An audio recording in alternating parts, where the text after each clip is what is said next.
আলাইকুম। আজকে আমরা আলোকিত পথের এক নতুন সদস্যকে চিনব, ওকে নিয়ে বিস্তারিত জানবো। আমাদের নতুন বন্ধু, ওর নাম হচ্ছে আজিদা। আজিদার অ্যাসেসমেন্ট শেষ হয়েছে। আজিদা এখানে যে কন্ডিশন নিয়ে এসেছে সেটা হচ্ছে সেরেব্রাল পালসি। আজিদার বয়স হচ্ছে 11 বছর। আজিদার যেটা হয়েছে যে ওর সেরেব্রাল পালসি এবং এটা ট্রিটমেন্ট তো অনেক দূরের কথা, ঠিক মতন ডায়াগনোসিসই ওর গার্ডিয়ানরা আজ পর্যন্ত করতে পারেনি, বা যখন ওর ডেভেলপমেন্টাল ডিলেগুলো হচ্ছিল, যে বয়সে যেটা শেখার কথা সেটা শিখছিল না, বা খিঁচুনি হচ্ছে, এগুলো গার্ডিয়ানরা বুঝতে পারেনি।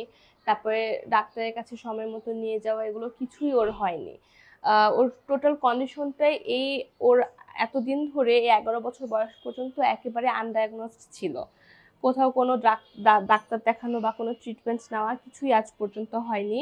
এখানে আসার পরে আজিদার সব ডায়াগনোসিস কমপ্লিট হয়েছে এবং ওর সেরেব্রাল পালসি আছে সেটি নির্ণয় হয়েছে। আজিদার সেরেব্রাল পালসির সাথে সাথে ওর যেহেতু আজ পর্যন্ত কোনো ট্রিটমেন্ট বা ওষুধ কিছুই হয় নাই, এতদিন ধরে ইমোবিলাইজ থাকতে থাকতে ওর জয়েন্ট অনেকগুলোই বাঁকা হয়ে গিয়েছে। ওর খিঁচুনি এখনো হয়, কিন্তু খিঁচুনি অভিভাবক ঠিক মতন বুঝতে পারেন না যে খিঁচুনিটা হচ্ছে, সেটা ইইজি রিপোর্টের মাধ্যমে এসেছে। আজিদা এখনো বসতে পারে না সাপোর্ট ছাড়া, ও বিছানাতে শুয়েই থাকে।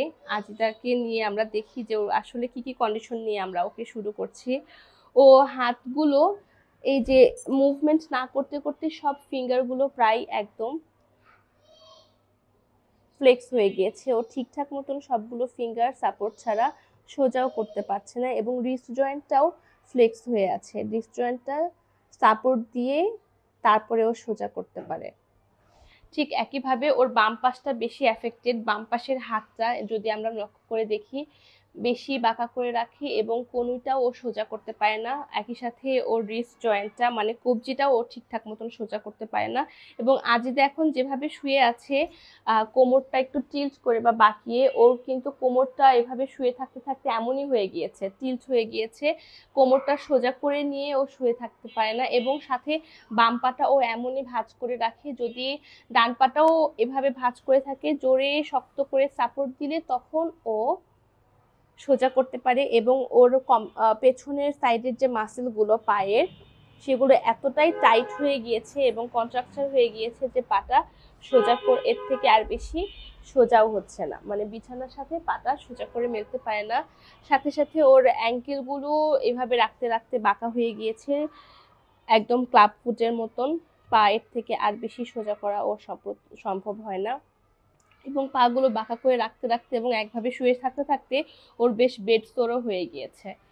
তো আমরা আজিদাকে এরকম একটা অবস্থাতে পেয়েছি এবং ওর ডায়াগনোসিস সম্পূর্ণ করলাম। আজিদাকে নিয়ে আমরা আমাদের পথচলা আলোকিত পথে শুরু করব। আশা আছে ওকে নিয়ে অনেক দূর এগোনো। দেখা যাক আল্লাহ তাআলা আমাদের কতটুকু সহায় হন। আপনারা সবাই দোয়া করবেন আজিদার জন্য, ও যেন একটা সুন্দর জীবনে প্রবেশ করতে পারে। ধন্যবাদ সবাইকে। আসসালামু আলাইকুম।